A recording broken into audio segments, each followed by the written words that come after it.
J'ai envie de dire le porte-parole de l'offre Orange. Ben, je sais pas, choisissez le titre que vous voulez. Je suis toutaise. Et je suis autant toutaise que mon vis-à-vis d'aujourd'hui, Mr. Georges, que je connais bien, et qui a le privilège d'être non seulement un très brillant universitaire, mais un brillant journaliste, qui, comme on l'a vu tout à l'heure, a structuré la carrière d'un certain nombre de... Donc, malheureusement, je ne veux pas être dans la logique de com que j'ai pu voir tout à l'heure. Loin s'en faut. J'ose espérer que Mr. Georges sera tout tête aussi. Donc, voilà. Alors, vous avez deux formules. Vous choisirez l'une des deux, soit des questions, soit une observation générale sur ce qui a été dit. Ce sera les deux en même temps. Les deux en même temps, parce que d'abord, je m'interroge, Mr. Georges. Yes, sir. Quand vous êtes là ce soir-là, j'ai entendu tout ce que vous avez dit et c'était très pertinent. Vous êtes à l'aise dans quelle posture? Parce que j'ai entendu, vous étiez le porte-parole. Vous ne pouvez pas parler à la place de celui qui est avec vous, c'est-à-dire M. Biapol. Mais vous étiez en même temps le porte-parole de M. Le docteur Ngouté. Laquelle des deux personnages vous voulez vraiment incarner dans ce duel? Non, je suis porte-parole du Grand Dialogue National. Oui. Ce Grand Dialogue a été convoqué par le président de la République, Oui. Son Excellence Paul Biya.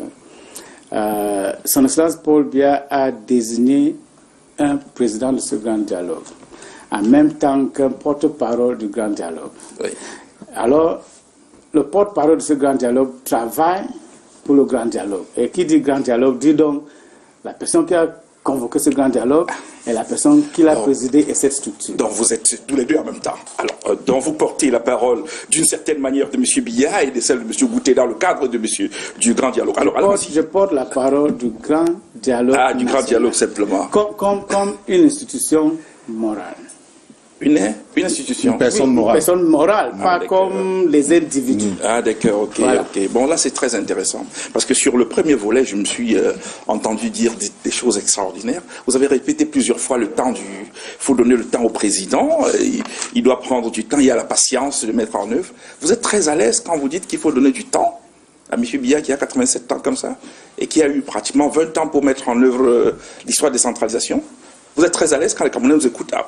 On vous donne le temps pour le faire. Vous voulez qu'on parle de 87 ans du président de la République? Non, je n'ai pas dit ça qui est la question. Je parle de la Constitution de 96 et du temps qui a été donné à M. Biya et qui n'a pas pu adresser la question de la décentralisation. Il est à 87 ans.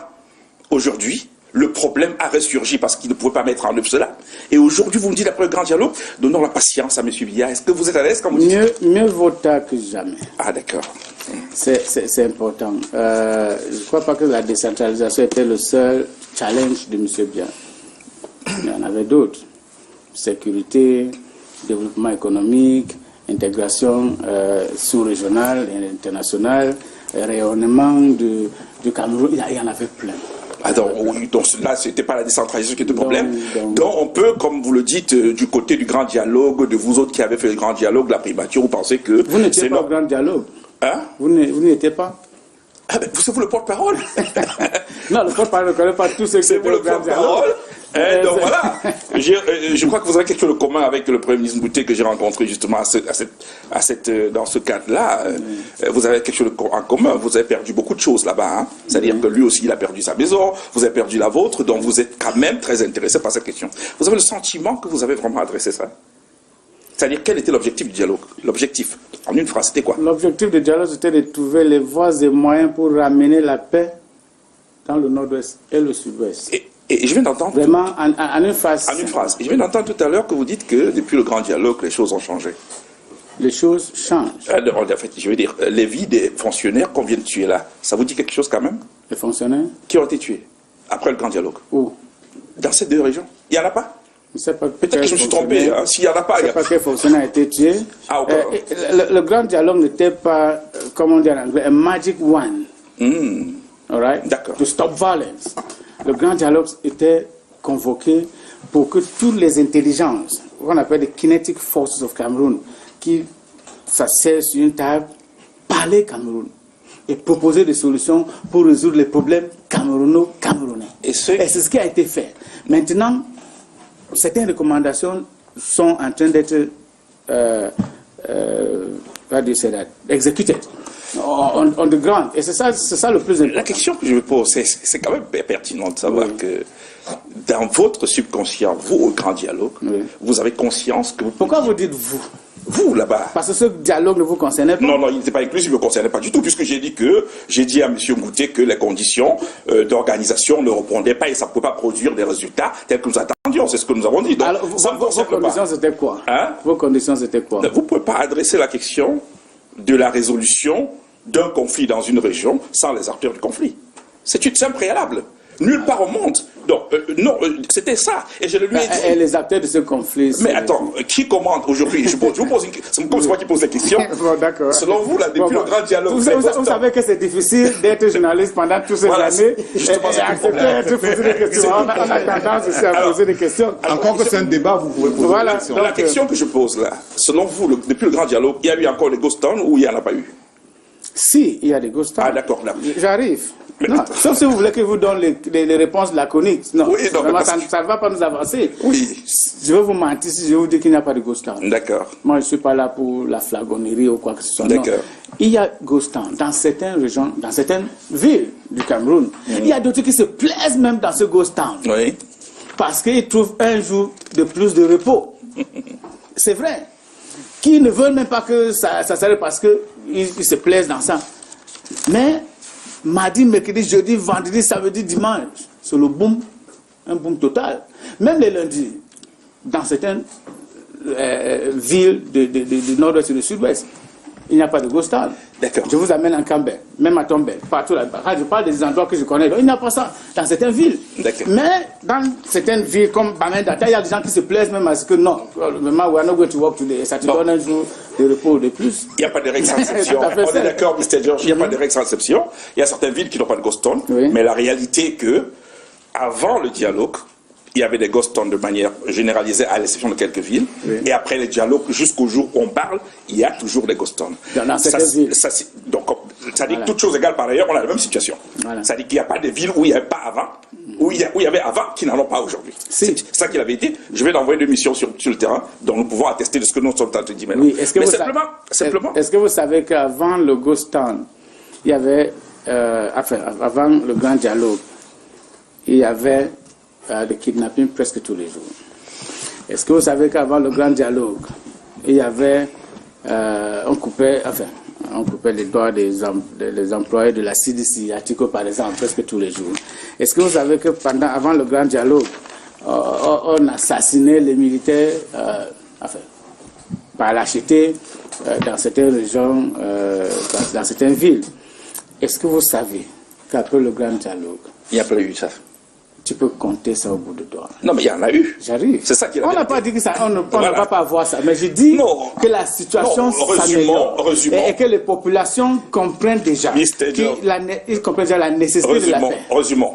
C'est-à-dire que vous, parce que c'est pas nous les arbitres, c'est les spectateurs, c'est les Camerounais qui nous écoutent. Donc on résume que vous dites aujourd'hui, au nom du grand dialogue, dont vous portez la parole, qu'il n'y a plus pratiquement que de situations de tension ou d'assassinat dans la région. Que la situation dans le nord-ouest et le sud-ouest, la situation sécuritaire, s'est améliorée significativement. Oui, donc ça c'est des mots très compliqués pour nous les autres. Non, c'est pas compliqué. Au quartier, on doit que ce qu'on avait avant. Restons arithmétiques, restons sur le plan arithmétique, sur le plan tout simplement déductif. On a des gens qui donnent des mots d'ordre pour faire les villes mortes. Il vous dit ghost town tel jour. Et il y en a d'autres en face qui vous disent il n'y aura pas de ville morte. N'est-ce pas? C'est-à-dire le gouvernement de M. Biya-Paul et de M. Ngouté. Alors, quand après il y a ville morte, ça veut dire qu'il y a quelqu'un qui commande. C'est ça qui est la vérité. Non, ça peut aussi dire qu'il y a des gens qui sont habitués. Non, attends, vous allez trouver... Ça peut aussi dire qu'il y a des gens qui sont habitués à ne pas aller au travail. Et c'est pour cela... Laisse-moi finir. J'arrive, non, je vous allez poser la question après. Moi, je suis là pour répondre aux questions. Et c'est pour ça que les gouverneurs insistent. Le lundi, un employé du bureau qui n'est pas dans son bureau est puni. Depuis qu'on a fait cette mesure, ils vont quand même au travail. Non, justement. Et ils ne sont pas menacés. Justement. Donc, il faut changer la mentalité des Camerounais qui vivent. C'est pas vrai de dire. Qui se plaisent dans ce ville monde. Non, c'est pas vrai non plus. Je crois que c'est pas très vrai de dire que les fonctionnaires là désormais avec la motion du gouverneur viennent. Puisqu'on a aujourd'hui, vous citez que le cas de Douala, il y en a qui sont pleins à Bafoussam qui ne rentrent plus dans le nord-ouest. Douala, c'est le refuge pour les gens du littoral, du sud-ouest. Hein, c'est-à-dire, mais le refuge pour les gens du nord-ouest, pour la plupart, c'est dans la région de l'ouest, c'est-à-dire à partir de Bouddha et consorts. Donc, de ce point de vue, je voudrais quand même rappeler que celui qui donne le là dans ces régions-là n'a pas été au dialogue. C'est ça qui est la vérité. Non. Et vous ne pouvez pas nous dire aujourd'hui qu'il y a eu des résolutions qui les engagent alors qu'ils n'ont pas été présents. Est-ce que vous pouvez... Je vais vous dire une chose. Vous connaissez quelqu'un? Je vais vous citer un nom. Je vais vous citer un nom. Oui. Quelques noms. Hein. Prenons un exemple comme ça. Hein. Donc, prenons le nord-ouest. Prenons Bobga Amouni. Oui. C'est un exemple que je prends. Hein. J'aurais pu prendre n'importe lequel. Ils sont une centaine. Vous pensez sérieusement que quand on a laissé l'épée de Damoclès sur la tête des gens, en leur disant simplement que votre vie est sauve, il n'y a pas de problème, ils peuvent venir? Est-ce qu'il existe pour vous des cas dans le monde où il y a eu des négociations de paix, hein, c'est-à-dire des négociations de paix avec un cessez-le-feu préalable, dépôt des armes par les belligérants à l'avance? C'est-à-dire que vous êtes journaliste, donc vous êtes plus documenté que moi, sauf si j'en ai fait un sujet de recherche, c'est pas le cas. J'ai quand même essayé de comprendre sur toute l'actualité. Est-ce qu'il y a des cas où on peut demander à des belligérants?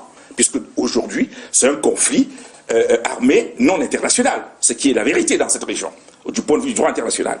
Mais est-ce qu'il y a des cas dans le monde où, dans ce type de conflit, on a demandé aux gens d'aller négocier, sans qu'on ait au préalable négocié les conditions de dépôt des armes de cessez-le-feu?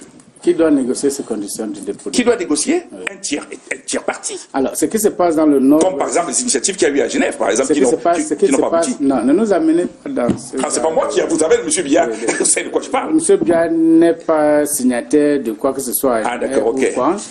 Ce que je veux vous dire, c'est qu'il faut comprendre ce qui se passe dans le Nord-Ouest et le Sud-Ouest.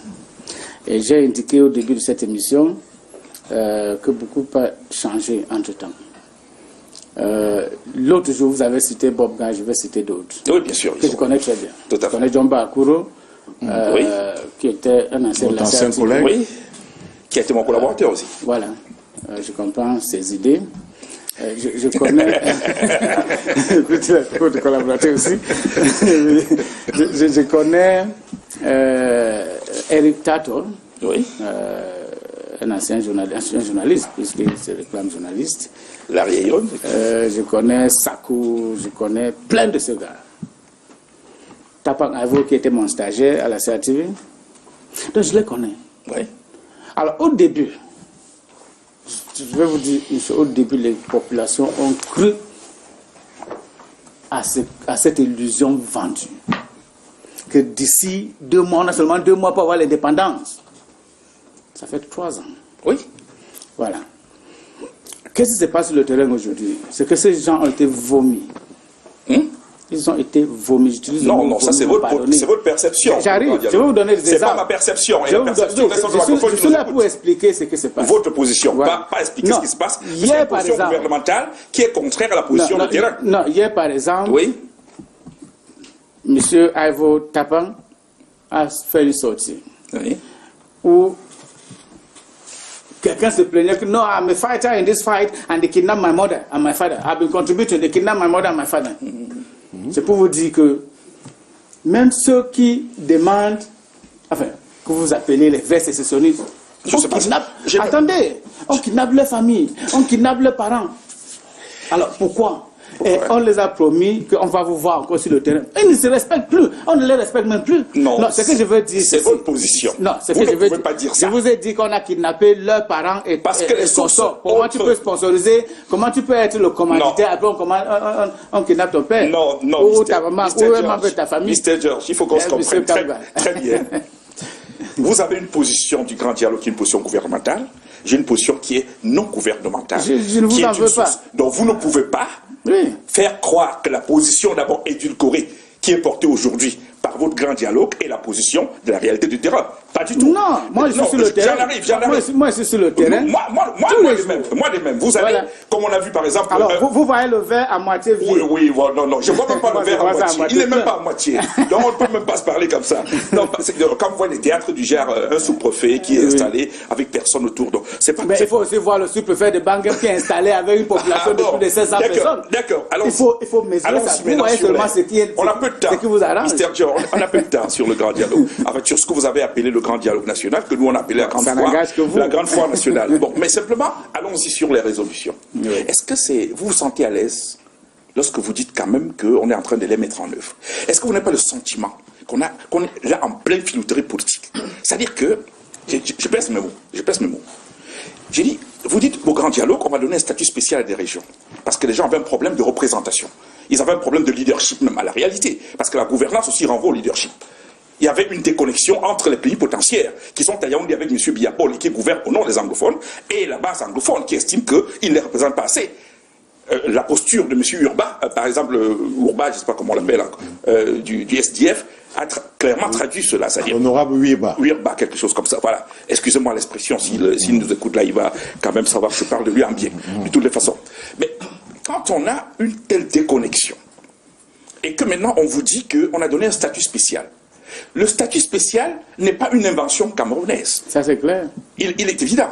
Or, partout où il y a eu un statut spécial, il y a au moins deux éléments connexes qui viennent avec, c'est-à-dire un statut spécial sur le plan de pouvoir législatif, c'est-à-dire l'organisation de pouvoir judiciaire, c'est-à-dire la capacité juridique, législatif, la capacité des gens eux-mêmes à pouvoir décider, organiser leur biotope à leur manière, et deuxièmement, le pouvoir économique, c'est-à-dire qu'une certaine autonomie financière dans les régions. Donc je ne vais pas m'occuper de l'autonomie financière, je m'occupe du premier volet qui est la dévolution de pouvoir, c'est-à-dire le pouvoir législatif. Est-ce que vous avez le sentiment qu'on n'est pas en pleine filouterie politique lorsqu'au moment où les anglophones auraient pu s'attendre qu'effectivement, on a pris en compte leurs desiderata, qu'on dise qu'il y a un dialogue, et puis on convoque le corps électoral. On convoque le corps électoral dans des régions où il n'y a aucune pacification. Dans des régions où, lors de la dernière élection présidentielle, on a 5%. C'est-à-dire qu'il y a ce qu'on appelle, en démocratie, les minorités, en sciences électorales, les minorités de rejet. Quand on est dans ce seuil-là, il n'y a pas élection. Donc, est-ce qu'on n'est pas en pleine filouterie lorsqu'on va faire semblant d'avoir eu des élections dans ces deux régions?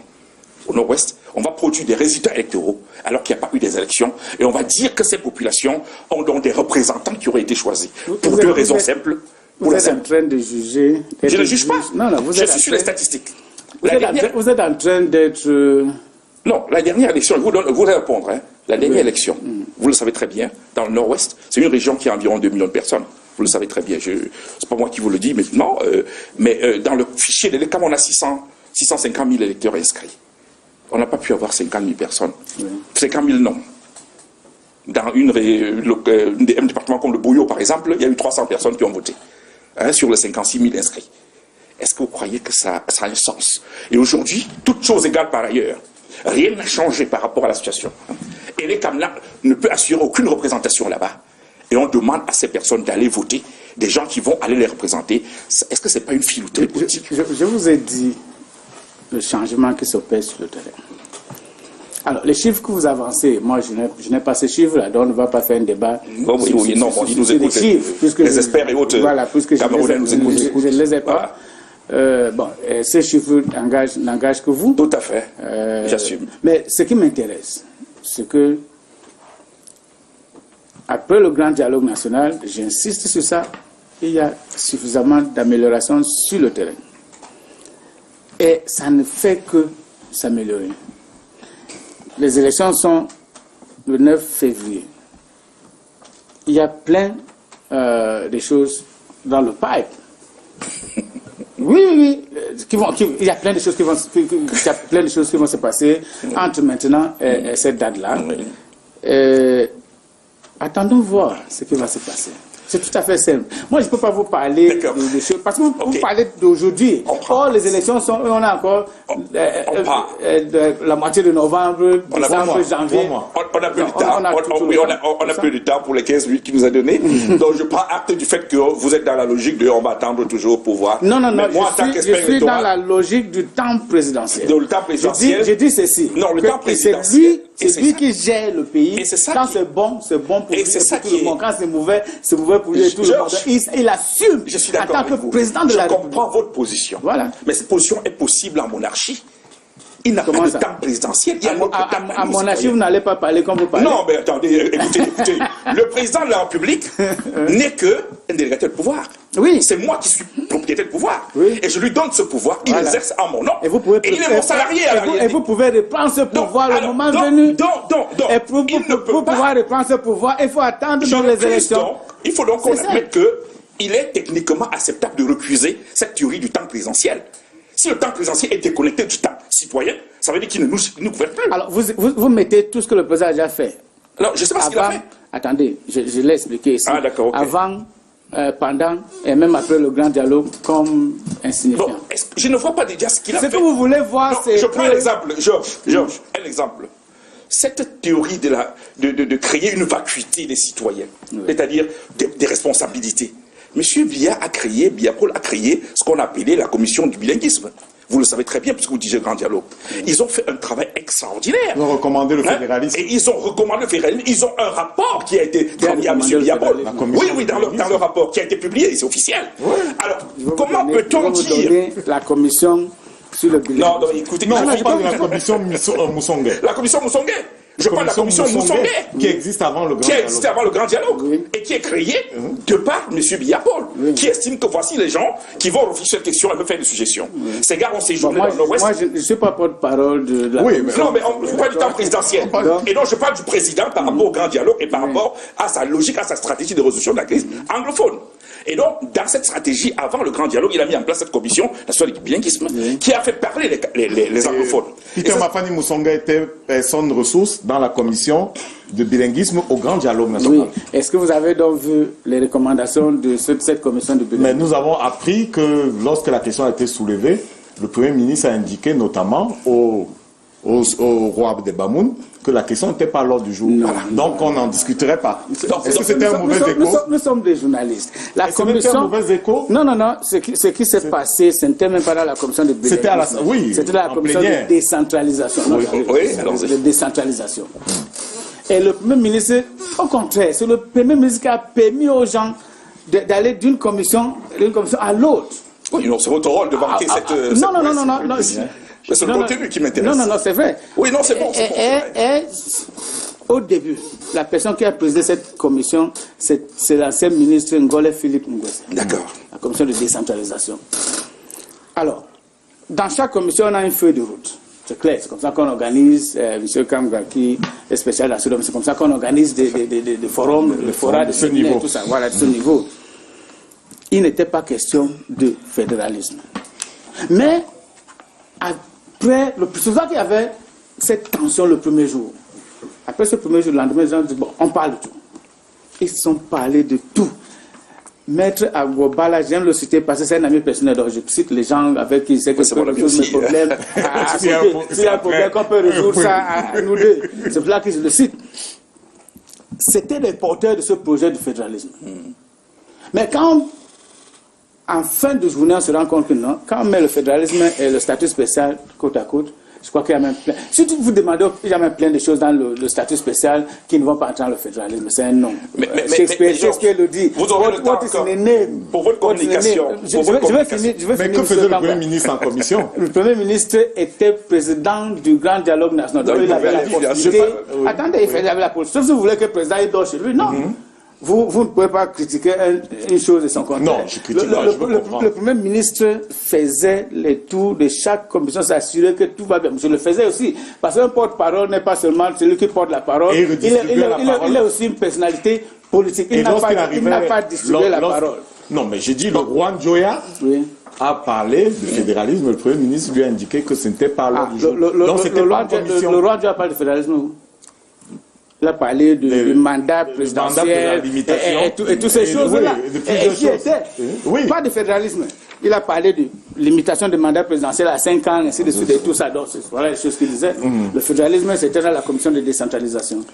Et il y a eu débat entre les Camerounais, les fils et filles de ce pays, qui se sont entendus sur le statut spécial. Entre quelques- C'est pour cela que pendant la restitution des résolutions, Non. enfin des recommandations, vous n'avez pas eu de déclat de voix.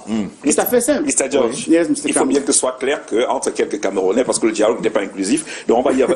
Non, le Pour finir, dialogue n'était pas inclusif, Non, c'était sans il n'était pas exclusif. inclusif parce qu'à la réalité, les acteurs de la crise n'étaient pas présents. Ouais, Je ça, ne c'est fais ça, pas c'est votre l'insulte- avis. Je ne fais pas l'insulte à mon parrain, mon père spirituel qui est le cardinal Christian Toumi. Non, pas du tout. À son âge, il va aller là où tous ses fils l'appellent, pour dire ce qu'il a à dire. Donc, il n'a pas besoin de boycotter quelque chose. Donc, de ce point de vue, il n'y a pas de... Mais simplement... Vous avez il des est- problèmes avec ceux qui ont boycotté? il est insensé. Non, je cause avec tout le monde.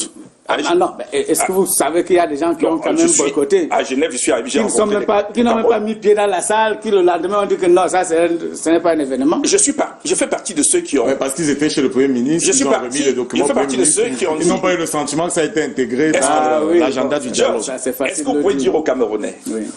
que c'est sérieux? C'est-à-dire, excluons la filouterie. Maintenant, rentrons sur le sérieux scientifique. Vous êtes un universitaire. Quand vous recevez 100, 200, 300 personnes, et vous avez environ 3000 pages de texte, et on s'arrête le vendredi pour les recettes, pour les audiences, et le lundi, on va démarrer. Vous avez le sentiment que celui qui a remis son document le vendredi peut avoir l'impression que vous avez pris des dispositions pour l'intégrer, puisqu'on parle d'organisation. Même après, Bon, je réponds à votre question. D'accord. Je réponds à votre Répondez, question. répondez. Oui, parce que vous semblez jouer sur le temps. Enfin, Non, oui, pour bien vous, sûr. le temps faisait défaut.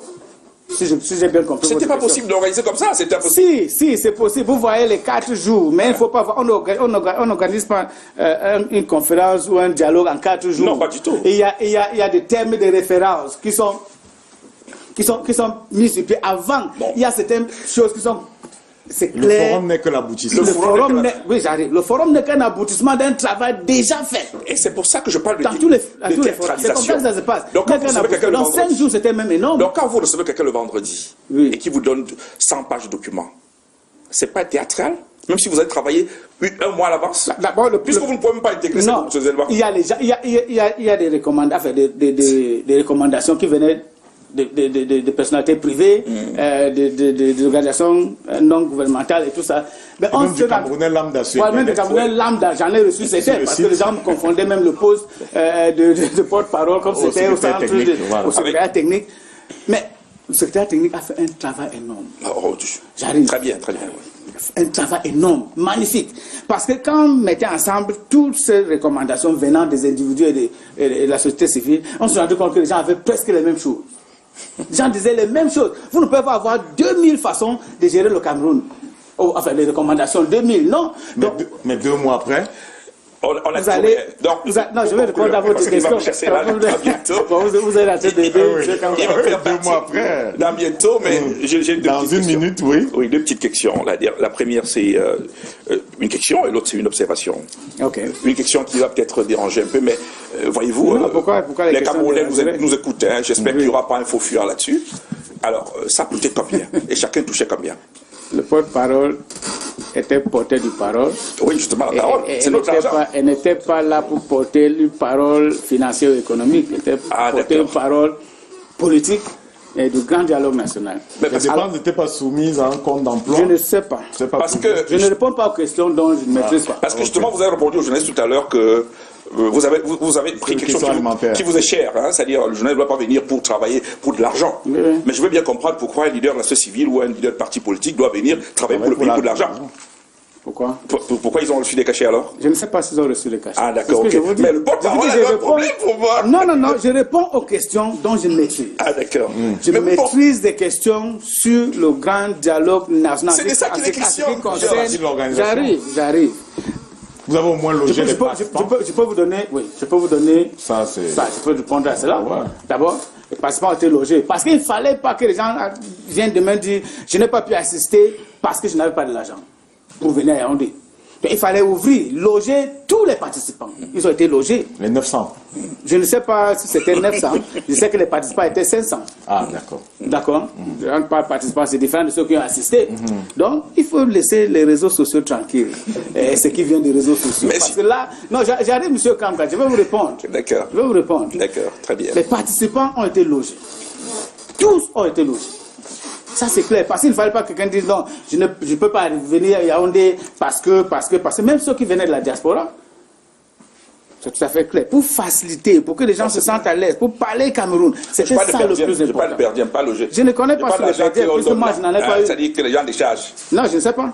Dans votre fonction de porte-parole est gratuite. Certainement. Donc, je fais une dernière observation. C'est l'observation. Un salaire pour être porte-parole. Non, on vous pose la question. C'est pas la question, c'est une observation. Comme je suis devant lui et qu'il va rencontrer encore le docteur Dion Bouté, il faudrait peut-être qu'il porte le message que nous, on a vu le dialogue, la foire nationale, on n'a pas vu le grand dialogue, et nous souhaitons vraiment qu'on organise un vrai dialogue avec les véritables anglophones qui attendent. Merci. Non, Merci, oui, répondez. C'est pour les téléspectateurs, c'est pas pour nous. Oui, je vais répondre à M. Yves Kanga pour lui dire que ça, c'est son avis. Et cet avis n'est pas partagé par la majorité des Camerounais qui ont vu en ce grand dialogue une porte de sortie de cette crise. Et j'y crois fermement. Il est dans une logique que je connais. On se croit même que c'est le même coiffeur. Peut-être qu'il ne vous a pas dit qu'on a le même coiffeur, le petit Faustin. Bon, d'accord. Donc on se connaît très bien. On ne peut pas, we cannot have a harmonization of ideas on a subject. C'est impossible. Mais il faut avouer et accepter que ce grand dialogue était nécessaire, était important, et son impact est vraiment visible, palpable sur le terrain. Et que ça va s'améliorer au fur et à mesure. Alors, une question pour sortir, pour moi.